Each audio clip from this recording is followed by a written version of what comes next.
Professor Dr. Manik Sahari. Ibejumu sung sasa sabi musumani bisingti Tourism Department ni Tripura Tourism Promo Fest Nishai Rejibrido sung sasa ani bisingti sabi musumani bisingti jengri rizakna. Bele-bele उज्जैनचा प्रसाद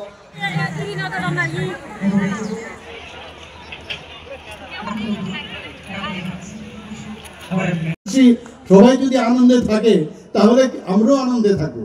আমরা চাই মাননীয় প্রধানমন্ত্রী যে বারবার জোর দিচ্ছেন, আমরা বিভিন্ন ভাবে বিভিন্ন জায়গার মধ্যে, আমার আজকে খুব ভালো লাগলো আমাদের মন্ত্রী বাহাদুর বলেছেন যে এক একটা জায়গা ধরে ধরে 3 দিন 4 দিনের যে ফেস্ট করা, সেটা করে আমাদের যারা কালচারাল ইভেন্টে যারা আছেন তারাও এর মধ্যে যুক্ত হবে।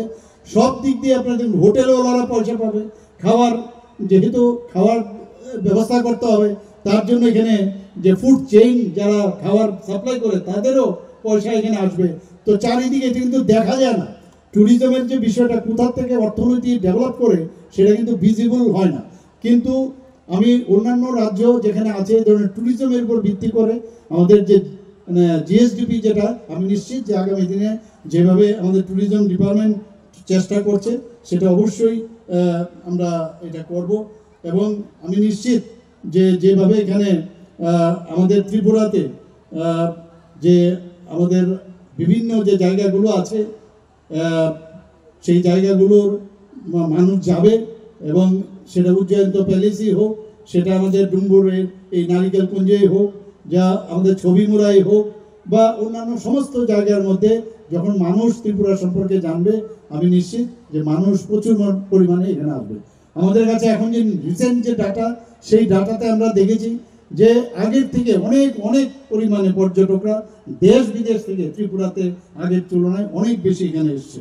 আমি এখানে পর্যটন বিভাগকে আমি আরেকটা বলবো যে আমাদের এখানে মাননীয় প্রধানমন্ত্রীজি যে বলেছেন যে ইনক্রেডিবল ইন্ডিয়া একটা ডিক্লারেশন দিয়েছিলেন, এই ইনক্রেডিবল ইন্ডিয়া যেহেতু সবাই জানে, তো ইনক্রেডিবল ত্রিপুরাও এখানে এত ভালো ভালো স্থান আছে। আমাদের মাননীয় প্রধানমন্ত্রীজি বলছেন যে ক্লিন ইন্ডিয়া, পরিষ্কার পরিচ্ছন্নতা, এখানে আমাদের এখানেও কিন্তু স্বচ্ছতা অভিযান চালিয়ে পরিষ্কার পরিচ্ছন্ন এই দুটোর দিকে যদি আমরা নজর দেই, তাহলে দেশ বিদেশ থেকে মানুষ যখন আসবে তখন এগুলো ওয়ার্ড অফ মাউথ, আমাদের প্রচার লাগবে না, ওনারাই গিয়েই বলবেন। রাস্তাঘাটের আমরা আজকেও যখন আমি আসছিলাম অনেক জায়গাগুলো অ্যাপ্রোচ রোডের সমস্যা হচ্ছে, আমরা অলরেডি অনারেবল ইউনিয়ন মিনিস্টার নিতিনজির কাছে আমি বলেছি, তো সেই কথা অনুসারে উনি আমাদেরকে রাস্তাও দিচ্ছেন, আপনারা সবাই জানেন। তো সব দিকে আমাদের ন্যাশনাল হাইওয়ের সংযোগ এদিক দিয়ে হবে।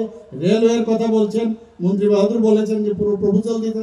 আমি আজকে গাড়ি দিয়ে আসতে আসতে আমি সেটাই বলছিলাম, যদি রেলওয়ে আমাদের যাতায়াতের যখন রাস্তা আরো ইজি হবে, is of going, is of doing business, তাহলে হারা একটা উল্লাস প্রত্যেকের মনে।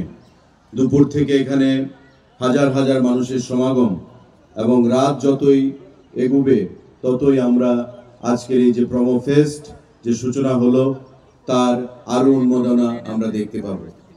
আমি সবাইকে দপ্তরের তরফ থেকে, আমার ব্যক্তিগত তরফ থেকে অনেক অনেক শুভেচ্ছা জানাচ্ছি, অভিনন্দন জানাচ্ছি এবং নমস্কার জানাচ্ছি। আজ এখানে আমরা এটা শুরু করলাম, আগামী 9 তারিখ আমরা নির্মহলে করব, 11 তারিখ জামপুইতে করব, এবং 14 তারিখ আগরতলায় আস্তাবল ময়দানে আমরা আশা করছি লক্ষাধিক লোকের সমাবেশ সেখানে ঘটবে। ভারতবর্ষের কিংবদন্তি সঙ্গীত শিল্পী শ্রেয়া ঘোষালের উপস্থিতিতে সেখানে অনুষ্ঠান সেখানে আমরা সম্পন্ন করব।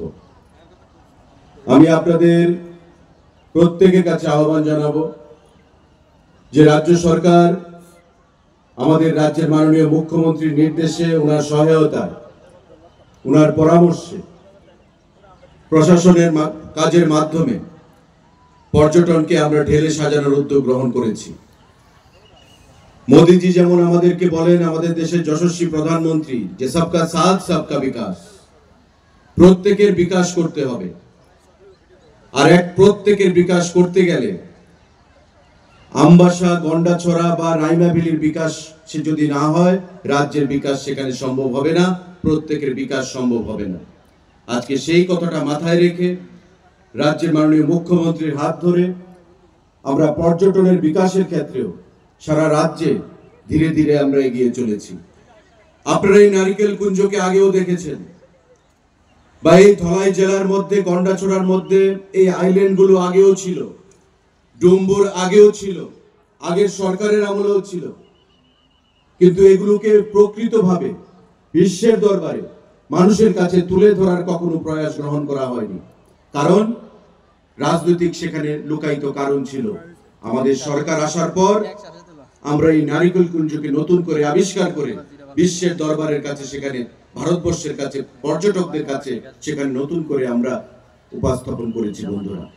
তার বাইরে সারা রাজ্যে পর্যটনকে নিয়ে আমাদের যে নতুন চিন্তা ভাবনা, যেটা সেক্রেটারি ট্যুরিজম বলে গেছেন, যে পর্যটন হচ্ছে এমন একটা ক্ষেত্র যার মাধ্যমে আমরা বিকল্প অর্থনৈতিক ব্যবস্থাকে চাঙ্গা করতে পারি, বেকার যুবক যুবতীদেরকে স্বনির্ভর করতে পারি এবং রাজ্যের যে জিএসডিপি সেটাকে আমরা বৃদ্ধি করতে পারি, মানুষকে অর্থনৈতিক বুনিয়াদকে শক্তিশালী করতে পারি।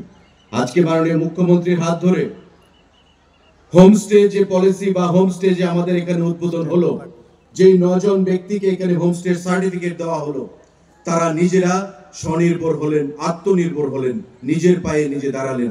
কারোর উপর নির্ভরশীল হতে হবে না, সরকারি চাকরির জন্য নির্ভরশীল হতে হবে না। এমন আগামী দিনে আমরা শুধু নারিকেল কুঞ্জ নয়, ডুম্বুর নয়, আমরা